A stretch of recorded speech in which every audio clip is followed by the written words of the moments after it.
Assalamualaikum warahmatullahi wabarakatuh. Welcome back to my YouTube channel Poppy Amalia. Terima kasih untuk kasih masukan kepada saya dari kemarin di Instagram saya, dan akhirnya saya merealisasikan apa yang kamu mau, membahas idola kamu. Dari banyak yang masuk, akhirnya aku saring yang tertinggi adalah Ayu Ting Ting. Oke, baiklah. Sorry Mbak Ayu, aku kali ini membahas dirimu bersama sang kekasih yang belum ada bahasan selama ini. Pada nungguin ya aku menganalisa. Kamu nggak yakin dengan analisa orang lain ya? Oke, baiklah ya, kamu dengan analisa orang lain bertemu dengan peramal atau yang hal-hal yang tidak berdasarkan fakta dan evidence ya agak sulit. Oke, baiklah, kalau kamu sudah mempercayai aku akan hubungannya mereka untuk bisa dianalisa ekspresi wajahnya dengan menggunakan micro expression. Saya nggak mau analisa kalau kamu belum like, subscribe, and share terlebih dahulu. Aku tunggu nih sekarang.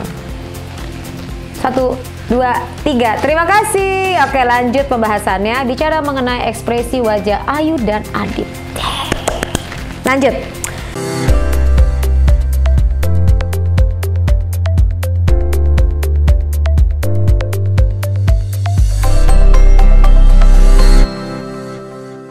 Oke, ini kita lihat adalah di menit 2.39 aku ngambil dari Kishu TV Mbak Ayu ya, bersama Mas Adit. Mereka ngobrol-ngobrol, tapi dari ekspresi wajah, kedekatan, bahasa tubuh ini terlihat sekali kalau chemistry-nya mereka sudah terjalin dengan baik. Nah, tapi ada di titik yang menarik sih, di titik 2.45. Jadi pas lagi mau mulai cerita dong. Jadi kekepoan netizen terhadap hubungan mereka yang nggak pernah mereka sampaikan, mereka mau buka nih kali ini. Kasih tahu hubungan kita berdua ya, sayang. Iya. Jauh banget sih kamu. Udah deketan. Nah, gitu kan dari sembunyi dulu. Oh iya. Belum pernah ngasih tahu hubungan kita berdua. Iya nggak sayang, kata si Ayu. Nah, Ayu ngeliat nih ke si Adit. Aditnya iya. Dia ngeliatin dengan posisi duduk yang jauh. Akhirnya si Ayu ngomong jauh banget sih gitu kan. Nah, di sini gambarannya aku ngelihat gambaran sosok daripada Mas Adit ini adalah orang yang menghormati Ayu. Kenapa? Ia tidak berani sembarangan loh untuk langsung deket, sungkan, dan ada jarak yang menunjukkan gambaran bahwa ia respect terhadap Ayu. Jadi menghormati. Nggak yang langsung kecentilan, nggak langsung yang peluk-peluk, nggak langsung yang seperti itu. Dari cara hubungan mereka yang Ayu, kita lihat ya di 2.45, di situ Ayu bicara dengan Adit. Kok jauh banget sih gitu kan? Mestinya deket dong. Nah, si Adit ini posisi duduknya nggak mau deketan. Itu menggambarkan padahal mereka udah deket loh. Maksudnya mereka udah terbina sebuah hubungan ya, pacaran gitu kan. Tapi nggak mau deketan, nggak mau kelihatan banget gitu loh. Ini memberikan gambaran bahwa Mas Adit itu begitu respect dan menghormati Ayu gitu loh. Jadi respect dan menghormati adalah bentuknya dengan cara nggak mau deket, nggak mau seperti apa. Itu bukan berarti nggak sayang, tapi saking respectnya, saking menghormati dan menghargai. Ini hal yang baik ya, sehingga dimulai dengan saling menghargai dan menghormati. Oke, 1 bisa didapat ya, bahwa Mas Adit itu respect dan menghormati dan menghargai Ayu. Oke, 1 cek. Oke, kita lanjut yang kedua. Kamu jijik nggak sih ngeliatin aku ngomong? Terus kamu lihat nggak sih di 3.20 ya kan, si Ayu tuh ngoceh aja, si kan diem tenang gitu ngeliatin. Terus sampai dia ketakutan sendiri, nih anak ngapa sih ngoceh aja. Gue jadi ketakutan nih ngeliatin dia, nih anak ngoceh aja gitu. Dari tadi diem aja soalnya, gue bingung deh. Gue takut tau ujung-ujungnya deh, ih kok Ayu begini ya. Aduh, gue takut banget nih kalau ujung-ujungnya kok Ayu begini ya. Terus langsung si Ritin langsung what gitu kan. Tapi si gambaran yang kedua yang saya bisa gambarin nih kepribadiannya dari Mas Adit ini adalah orangnya itu kalem ya. Jadi calm.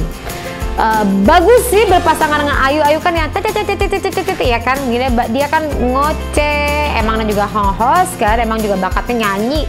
Jadi pasti talkative. Nah, dapetin pasangan yang tenang, cool, tuh jauh lebih baik gitu loh, ketimbang dua-duanya ngoceh gitu loh. Tapi kalau biasanya tuh yang satunya ribut, yang satu itu tenang, menangin. Nah, Mas Adit ini kecenderungan yang keduanya adalah tenang. Cek yang kedua, calm. Oke, lanjut.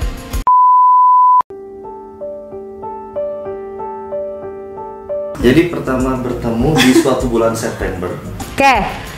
Pertanyaan Pertanyaan pertama. Kita dengerin nih, pertemuan pertama kapan sih? Kamu lihat nggak? Di 4.02. Tatapannya Ayu apa? Liatin deh, latiin deh. Ya kan? Tatapannya Ayu sama Adit ya kan? Seperti biasa aku bilangin kalau orang jatuh cinta tatapannya gimana? Menatap tapi meredup. Ya gitu tuh, lihat tuh matanya ya kan? Tuh Ayu jatuh cinta banget sama Adit. Aduh kelihatan banget nih tatapannya. Udah matanya agak ngeredup gitu. Tangannya dong dipegang ke Aditnya. Ada sentuhan. Itu namanya sentuhan touching untuk orang yang kamu cintai. Nah itu adalah strateginya tuh. Jadi pada saat kamu natap seseorang matanya agak diredupin sama sentuh dikit aja. Untuk menandakan kalau arahnya ke tujuannya ke sana. Sambil Ayu megangin rambut. Cie mengelus-ngelus diri sendiri. Cie menunjukkan kasih sayangnya. Cie Ayu. Nah si Mas Aditnya juga menatap dong. Tentu saja. Terus natapannya abis itu dia ngomong di suatu bulan September. Natap lagi ke Ayu, Ayunya yang jadi malu. Ih, kita ngeliatnya juga jadi ketawa-ketawa sendiri nih. Aduh, cie-ciean banget nih berdua nih. Dia natapnya, wow, itu di menit 4.03. Kamu liatin deh.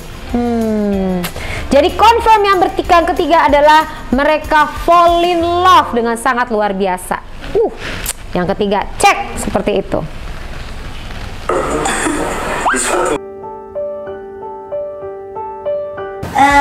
Yang aku suka dari Adit. Nah, kemudian pada saat pertanyaannya adalah apa yang kamu suka dari Adit? Oh, gerakan tubuhnya sama. Kamu lihat dong 8.54. Yeay! Sampai gerakan-gerakan tangannya sama, semua gerakannya kakinya juga sama, semuanya sama. Ini namanya mereka satu frekuensi. Kemudian coba diplototin. Diliatin lagi pas lagi yang dia suka, Ayu langsung lihat ke atas. Itu membayangkan, kalau ke atas itu lebih membayangkan, membayangkan imajinasi yang dikonstruksi, diharapkan, ya. Jadi mata itu mengambil data bagian mana otak menyimpan data tersebut. Lihat ke atas ini berarti mengkonstruksikan, menghayal, membayangkan, berharap, hope, ya. Sampai senyum-senyum dah. Sampai senyum berarti berharap dan ya bahagia. Senyumnya bahagia. Berarti Ayu bahagia pada saat membayangkan Adit gitu. Yang aku suka dari Adit baik. Baik dong.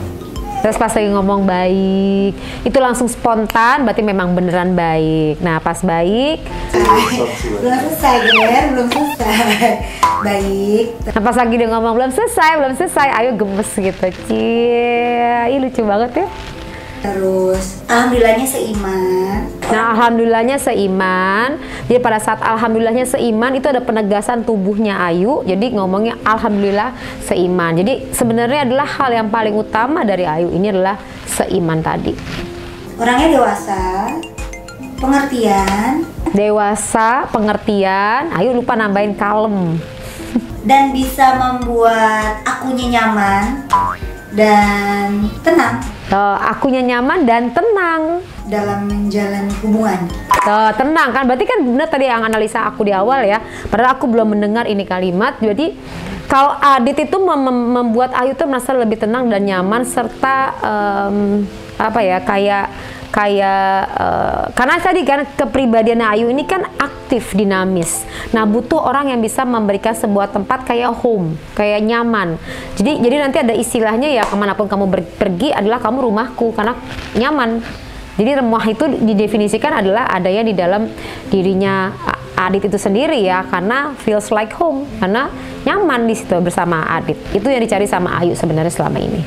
Dan agamanya, ibadahnya juga top. Nah, penekanan yang berikutnya yang menurut aku adalah menjadi hal yang penting adalah garis dan checkpoint adalah agamanya bagus. Itu thumbs up-nya nggak cuma satu loh guys, tapi 2. Oke? Lengkap ya? Udah ya? Sekarang kita lihat bagaimana sih analisa reaksinya bicara mengenai anak. Kan Ayu kan nggak sendiri, ada paket. Kita lihat yuk. Serius, jadi ya kita ada menuju ke arah sana gitu ya. Memang merencanakan seperti itu sampai ke jenjang pernikahan. Ya kan Mas? Betul kan ya Bu Umi ya? Betul ya? Betul banget, amin. Gitu, jadi memang niatnya adalah ke arah ibadah yang lebih serius. Tuh, pada saat bicara mengenai hubungan yang lebih serius, Ayu mukanya udah serius, Adit juga serius, tapi ada yang lucu nih. Betul kan Bu Umi ya? Betul banget. Jadi sebenarnya Adit ini udah deket nih sama Uminya Ayu ya. Jadi sampai nanyanya sama calon mertuanya. Wow, ini bagus banget nih. Karena kalau bisa menaklukkan ibu mertua, ayah udah pasti deh lolos, keren nih. Kalau udah disayang sama ibu mertua, aman ya kan? Apakah Mas Adit bisa menerima Ayu dengan seorang Bilqis? Nah, kita lihat ekspresinya. Kenapa aku juga bisa percaya sama Adit dan yakin sama Adit ya karena itu satu ya. Nah, lihat. Justru itu kenapa aku bisa percaya sama Adit. Jadi mereka gerakan tubuhnya juga hampir sama, tatapan mata ke bawahnya juga sama ya di menit 12.36. Jadi kalau misalnya lihat ke bawah ini adalah pengalaman emosional, ada pengalaman yang pernah mereka ingat, ada sebuah peristiwa yang ada di pikirannya, kemudian dia merecall memori tersebut dan pengalaman emosional. Berarti di sini Ayu punya pengalaman emosional sama juga dengan Adit terhadap masalah kata anak ya. Jadi mereka tuh sama-sama berangkat dari keadaan yang mungkin tidak sempurna, tapi berusaha untuk memperbaiki yang tidak sempurna itu, gitu loh. Adit kan juga udah punya anak gitu, jadi otomatis dia pasti akan bisa. Kayak ngeliat kaca ya. Iya, aku tuh kayak bercermin sama Adit gitu. Jadi aku versi ceweknya, Adit tuh versi laki-lakinya gitu. Jadi kita emang sama-sama udah punya anak gitu. Jadi aku yakin Adit pasti bisa menerima Bilqis dengan baik dan bisa menyayangi Bilqis dengan baik seperti Adit menyayangi anaknya gitu. Jadi nggak ada rasa takut ataupun khawatir ataupun was-was karena dia pasti bisa merasakan apa yang aku rasakan. Di sini penjelasannya begitu dewasa ya. Jadi Ayu itu menilai Adit itu bisa menjadi ayah yang baik buat Bilqis karena punya pengalaman sebelumnya sebagai seorang ayah dan juga mungkin gagal waktu yang lalu dan tetap menyayangi anaknya dan bisa menerima pembelajaran ini sehingga nanti kedepannya juga bisa menerima. Dan tadi juga si Adit juga mengatakan bahwa mereka berdua latar belakangnya sama, jadi kayak cermin, cuma nih versi perempuan, nih versi laki. Jadi kalau memang udah sampai kayak cermin, apa yang dirasakan bisa dirasakan sehingga tidak saling menyakiti dan bisa menerima seperti anak kandungnya sendiri. Saya ngelihat ada ketulusan di sini di antara mereka berdua karena gerakan tubuhnya sama, tangannya sama, bahkan di 14,5 itu mulut-mulutnya pun sama. Tangan-tangannya di bantal pun sama. Jadi beneran ini mereka, itu namanya matching. Jadi kalau matching itu semua gerakan sama. Di ilmu komunikasi atau ilmu NLP, hal tersebut bisa digambarkan adalah kesamaan gerakan-gerakan tubuh itu menggambarkan mereka memiliki chemistry yang sama, pemikiran yang sama terhadap hal ini yang kita bahas itu mengenai anak. Yang unik tuh pas pertama kenalan sama Ayu tuh, jadi pas nulis nama di handphone tuh nulisnya kayak Ayu Ting Ting. Terus ada yang marah gitu, kok nulisnya Ayu Ting Ting sih? Itu kan kalau di panggung, kalau di luar kan tulisnya Ayu Rosmalina dong. Nah itu aja udah berkesan kayak. Nah ini yang menarik apa yang menarik dari Ayu? Nah perhatiin nih Ayu, Adit ngomong kayak gini. Yang menarik dari Ayu itu pada saat perkenalan di awal, pas lagi ngomong gitu kamu lihat deh di 14.36 Ayu gigit-gigit kuku, dia cemas banget nih si Adit ngomongnya. Ini ngomongnya apa ya tentang aku ya gitu kan. Terus bilang ini dia ini pas lagi nulis ketikin nama nih dia bilang Ayu Ting Ting, jangan Ayu Ting Ting dong, Ayu Rosmalina gitu kan. Itu kan Ayu Ting Ting kan nama panggung. Nah Adit suka di situ. Dari gambaran di situ bisa dianalisa sama Adit bahwa Ayu bisa menempatkan diri kapan dia menjadi seorang artis, kapan dia menempatkan diri sebagai real Ayu itu sendiri. Nah, jadi asumsi dari Adit ini dalam perspektif pemikirannya bahwa besok kelak pada saat menikah dia bisa menempatkan diri kapan menjadi bintang, kapan menjadi seorang bintang di rumah. Itu sebagai seorang ibu dan sebagai seorang istri. Menarik kan? Jadi gambarannya Adit ini cukup cerdas untuk bisa menganalisa dengan cepat sebuah peristiwa dikaitkan dengan peristiwa ke depan. Bapak luar biasa ya Pak, pasti Bapak di kantornya keren tuh jabatannya. Selebihnya sih berproses, kelihatan orangnya ya di luar TV, di luar panggung ya agak sedikit beda ya. Orangnya emang ramai pada dasarnya, tapi ramai sih emang. Rame. Kata rame. Tapi ya di satu sisi kadang ya maksudnya bisa ngobrol serius juga, bisa benar nggak cuma cekak-cekik ketawa gitu. Nah, yang disukai lagi Adit lagi selain orangnya rame, Ayu itu bisa serius. Jadi pada saat menganalisa sesuatu, berpikir itu bisa serius. Jadi artinya bisa mengimbangin lah dengan pemikirannya Adit, karena Adit ini saya tidak tahu jabatannya atau pekerjaannya, tapi yang jelas ini adalah gambaran orang yang serius dengan pekerjaan, dengan profesi dan bidangnya. Jadi pasti butuh orang yang bisa diajak diskusi. Nah, Ayu tuh mumpuni, memiliki kecerdasan di atas rata-rata, sehingga pada saat dialog dan diskusi itu dapat nih. Karena kalau percuma nih kalau cakep tapi banyak ngomong gak ada isinya. Nah, Ayu memenuhi kriteria itu. Tuh.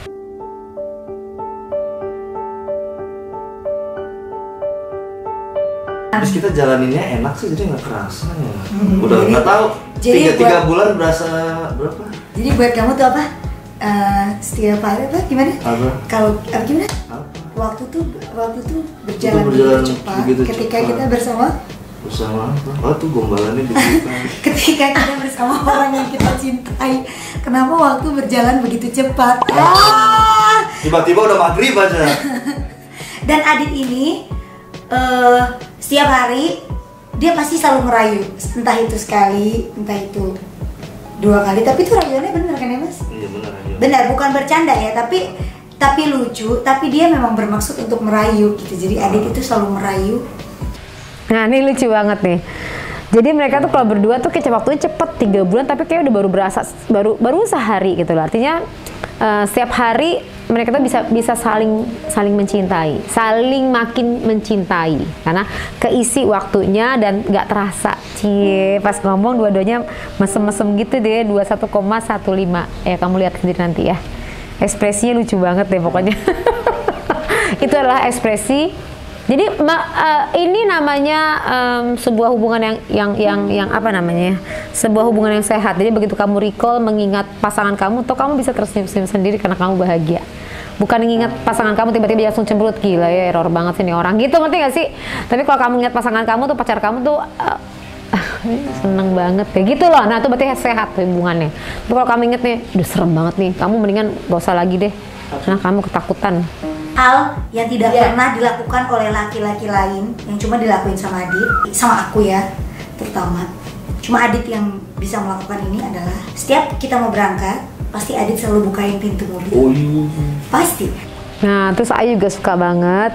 Dia mendapat perlakuan like a princess ya. Jadi kalau misalnya bukan naik mau pergi, pintunya dibukain. Oh, so sweet. Aduh, kalian pasti pada pengen kan kayak gitu kan. Nah, makanya bilangin sama pasangannya bukain pintu. Saya kapan ya terakhir ya dibukain pintu, ditutupin. Kayaknya berapa tahun yang lalu ya. Entah saya tanya deh pasangan saya ya. Enggak, tapi karena kalau itu kamu suka pergi iya, pulang juga iya. Alhamdulillah, bagus. Jadi dia selalu melakukan itu terhadap diriku. Bagaimana diriku tidak mencintai setiap waktu. Dia juga kesel kan. Jadi ngiri dong ibu ya. Ibu kan bukan dibukain pintu, bukan ditutup. Jadi si ibu sampai jadi ngiri, aku aja ngiri ngeliatnya ya kan ya, mereka berdua nih bucin banget. Terus sampai si ibu ngomong gini, ibu jadi ngiri, ibu kan yang sering dibukain juga sama ayah, enggak ditutup kalau mau naik. Gitu, jadi Adit buat aku sangat gentleman. Ya, hebat. Pas lagi ngomong, jadi Adit buat aku sangat gentleman, langsung disentuh sama Ayu, terus dia langsung tepuk tangan. Jawab Mas. Ya bisnis as usual, jadi ya Ayu kerja tetap kerja seperti biasa aja. Setelah menikah karirnya masih tetap boleh nggak? Jawab Mas. Ayu langsung rebahin dong kepalanya di sebelah kiri, badannya terus rebahin. Itu butuh kekuatan si Ayunya pada saat bicara. Nah, pada saat jawaban bisnis as usual karena dari si Adit. Jadi Adit di sini artinya tidak membatasi karir, asal tahu menempatkan diri. Makanya memilih pasangannya tahu, oh ini kapan sebagai seorang bintang, kapan sebagai seorang bintang di rumah tangganya. Oke. Tuh denger ya semua. Cuma tetap ya tahu batasan. Ayu tetap ya harus menyesuaikan nanti sama fungsinya sebagai istri, ibu dan ya navigator rumah tangga gitu. harus bisa menyesuaikan peran fungsi istri dan sebagai seorang ibu. Jadi tetap harus ngingat itu harapannya dari Adit. Kayaknya Adit bakal sibuk banget kan gitu. Mungkin bakal lebih sibukan Adit nantinya, bukan aku gitu. Kalau aku sih ngerasanya gitu ya. Karena mungkin sekarang dia lagi WFH aja, jadi dia bisa nyantai gitu. Kalau ntar dia udah masuk kerja, ya dia harus bisa bagi waktu untuk. Nah nih Ayu pas lagi ngomong. Nah kadang-kadang Ayu ngomong sama Adit gimana nih? Lagi ngomong dia megang bantal sambil main-mainin dong bantalnya. Kayaknya Adit bakal sibuk banget. Nih ada apa namanya? Ada kekhawatiran di situ Ayu. Karena itu tadi kan Adit kan kerjanya kalau ada tugas dia akan tugas, dan itu perginya lumayan nih, ada sehari 2 hari yang kayak gitu ya. Ruang sedih. Ya dia harus bisa bagi waktu untuk keluarga, karena gimana pun ya aku tuh bukan tipe orang yang bisa ditinggal-tinggal. Kode keras ya Adit ya, Ayu itu bukan orang yang tipenya bisa ditinggal-tinggal. Jadi dia butuh selalu suaminya ada. Bukan tipe orang yang bisa suaminya pergi jauh lama gitu. Nah dia nggak bisa tuh suaminya pergi jauh lama, jadi artinya ya itu harus ada solusinya tuh. Dan sedangkan Adit nih kebanyakan kerjanya tuh traveling kemana-mana gitu, menghabiskan waktu lumayan lama ya. Ya buat aku sih lama ya, kalau seminggu 2 minggu tuh buat aku lama. Jadi seminggu 2 minggu dia pergi traveling kemana-mana karena mungkin tadi tugas part bagian dari job desk-nya untuk meliding ya tadi ya. Nah ini akan menjadi harus didiskusikan tuh. Ayu tuh berharap udah ada solusi antara mereka berdua, terutama atas profesi pekerjaannya Adit, karena memang Adit kan harus keliling-keliling, jadi terus ada solusinya seperti apa, karena ditinggalin nggak cuma seminggu, bisa 2 minggu. Nah itu menjadi persoalan tersendiri. Maka Adit ngomong, ya udah deh kalau kayak gitu baju aku habis pakai aku tinggalin aja deh ke Ayu. Ya Allah Adit, please deh. Ini kamu bukan mau bajunya, dia mau kamunya, selalu ada dan selalu di sampingnya. Namanya juga kamu adalah rumahnya. Nah tuh kan, jadi saran dari aku adalah pikirkan solusinya sehingga ada nih. Kalau memang harus ditinggal-tinggal, Ayu juga siap. Ayu itu harus memikirkan siap mental untuk hal tersebut. Kalau misalnya Aditnya dengan profesinya, nah tuh harus ada kesimpulan tersendiri di antara mereka berdua.